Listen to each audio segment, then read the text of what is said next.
If you are someone who loves to read about authors, hear about authors, learn about their journey of writing, about their thought process of books, and everything, this video is for you because we are back with a new author interview. So let's start by knowing a bit about the author and their life. With us today, we have author Rajani Tewari, and you are going to listen to her super soon. Her books revolve around certain themes like motherhood, ambition, guilt, love. So the question is there any common theme or question that's focused on in all of our books? Hi, my name is Rajani. I am full-time mother, full-time HR, and a passionate author. I like to write something which is read, which stays with everybody beyond the book. I love talking about human relations, human emotions, everything experiential, nothing controversial. Life is a beauty, and gratitude is the word. Thank you, ma'am. Now, getting deeper into your books, what I realized is that your books are full of different emotional worlds. From the humor of Control Plus Mom to the tenderness to the emotional depth to silent threads. What's the deciding factor behind the tone, the story of your books? Is it kind of your mood, or is it an experience, or is it something that you are watching around? When I start writing, I know that this is going to be the story. But if you actually ask me, the mood and tone gets going with the flow of the book. How sequences move, how narratives build, and that is how it is. Yes, of course, when I am writing something like a silent threads, I'm very sure that I am in my spiritual zone where I am connected to my Shri and Radha. If I am writing something about Control Plus Mom, it has all the paranoia I have been through also as a mom, and I've heard so many mom stories, working mom stories. So the mood, the tonality, everything is dependent on how the story is unveiling, unfolding. If you have a decision beforehand, I think we are not doing justice to the characters. Thank you, ma'am. And I genuinely believe that most of the female authors, women authors, and even male authors, they might understand this and relate with it. Now, in the book, The Audacity of Being Enough, you have covered two different perspectives or sides, like covering self doubt as well as ambition. And they are kind of walking side by side in a professional setup.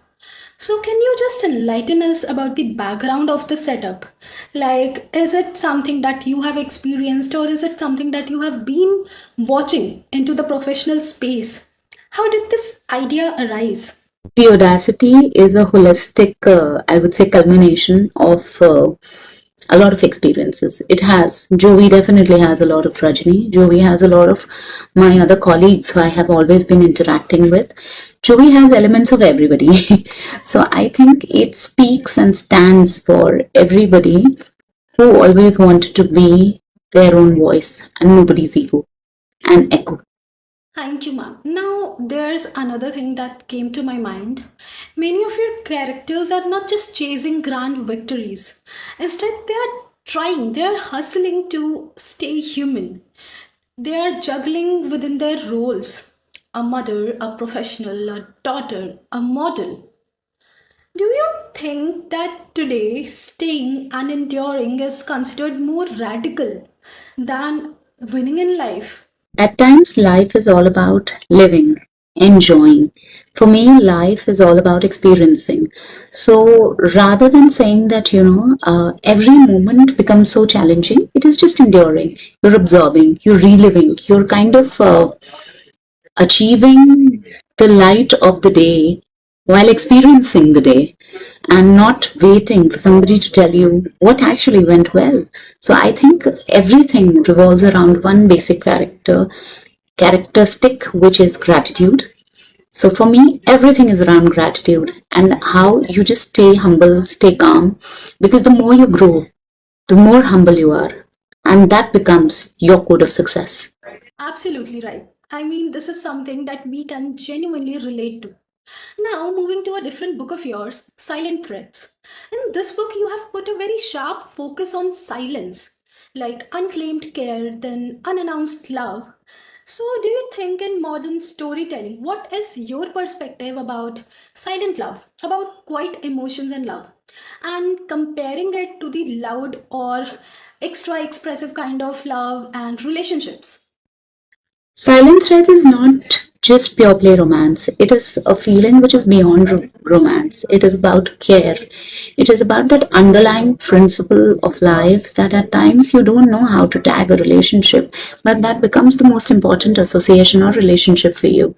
So I think what is more critical, what is more absolute is it's not necessary to say too much at times. At times, your silence conveys the emotions more strongly. And I'm sure we've all come across some people where we don't talk much, but just your eye wink, just your quiet face, just your smile says so much. So I think Silent Thread is all about that. Indeed, silence is a strong emotion itself. Now, ma'am, what I found is that you use humor a lot, especially in your books like Control Plus Mom, then Guilt Trip. So, can you enlighten us about your perspective when it comes to humor and laughter? Is it a survival skill? Is it about resistance? Or is it just honesty? Laughter is not just survival, laughter is living life to its fullest. I think whatever I want to write, I want it to hit but not hurt.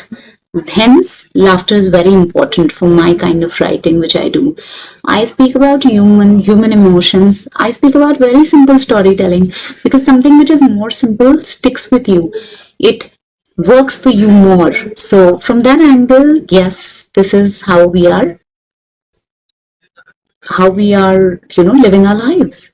So laughter for me is a therapy. Laughter works best because it's easy to say things when there is a tonation of laughter than to say something which becomes more sermonized. I completely agree with you about this, ma'am. I mean, humor is a strong emotion when it comes to either survival skill or kind of organizing what's inside our head.